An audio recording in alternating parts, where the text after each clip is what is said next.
વિદ્યાર્થીઓ અને વાલીઓ, મેં કહ્યું હતું કે કદાચ રિઝલ્ટ ફરી ડિક્લેર થશે, એટલે ટેકનિકલ એરર તો નહીં હતી, પણ આ BA ડાંગર કોલેજની પરમિશન કેન્સલ થઈ, એટલે 75 સીટ કેન્સલ થઈ, એટલે 75 સ્ટુડન્ટને એડમિશન કેન્સલ થયું.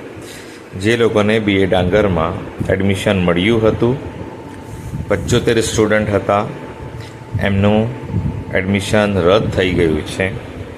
અને એના કારણે અમુક સ્ટુડન્ટનું અપડાઉન થયું હોય, કોલેજ બદલાઈ હોય. 75 સ્ટુડન્ટને તો નથી જ મળ્યું, એટલે હવે ફરી તમારે લોગિન કરીને જોવું પડશે કે તમારું સ્ટેટસ એ જ છે કે બદલાયું છે. એટલે BA ડાંગરની આસપાસ જે બીજી કોલેજોમાં જે ચોઇસ ફિલિંગ કરી હશે એ લોકોને ફરક પડશે, બાકી ઉપરના વિદ્યાર્થીઓને કોઈ ફરક નહીં પડશે. એટલે બધાનું રિઝલ્ટ બદલાયું ના હોય, અમુકનું જ છેલ્લા રેન્ક પર જોઈએ કે BA ડાંગરના આસપાસના રેન્ક પર હોય એ લોકોનું બદલાયું હશે રિઝલ્ટ, એટલે કોલેજ બદલાઈ હશે. બાકી ઉપરના રેન્કવાળાને કોઈ વાંધો આવે એવું લાગતું નથી. તે છતાં બધાએ લોગિન કરીને ફરી જોવાનું, અથવા આ જે રિઝલ્ટ આવ્યું છે વેબસાઇટ પર એમાં તમારે ફરી ચેક કરવાનું રહેશે કે તમને કઈ કોલેજમાં સીટ એલોટ થઈ છે. જો પહેલાં જે એલોટ થઈ હોય એ જ હોય, તમે પૈસા ભરી દીધા, કન્ફર્મ કરી લીધું તો પ્રોબ્લેમ નહીં.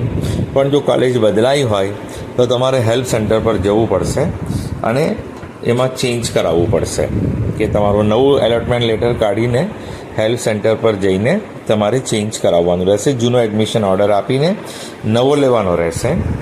અને જો ફીસ ભરી દીધી હશે તો તમારે ચેક કરવાનું રહેશે. વધઘટ હશે તો એ ભરવી પડશે. વધારે ભરી હશે તો એ વાંધો નહીં, ઓછી ભરી હશે તો બીજી ભરીને એડમિશન ઓર્ડર જૂનો નવું જ તમારે કરવું પડશે. એડમિશન તો મળ્યું જ નથી, ફક્ત ફીસ ભરી છે, હેલ્પ સેન્ટર પર રિપોર્ટિંગ નથી કર્યું, તો એ તમારે રિપોર્ટિંગ કરવાનું રહેશે. એટલે દરેકની જે તે કન્ડિશન હશે તેમાં હવે આગળ વધવાનું છે, પણ તમારે એક વખત લોગિન કરીને ચેક કરવાનું. સેમ હોય એને વાંધો જ નથી, ને મોટે ભાગે 99% લોકોને તો સેમ જ રહેવાનું છે.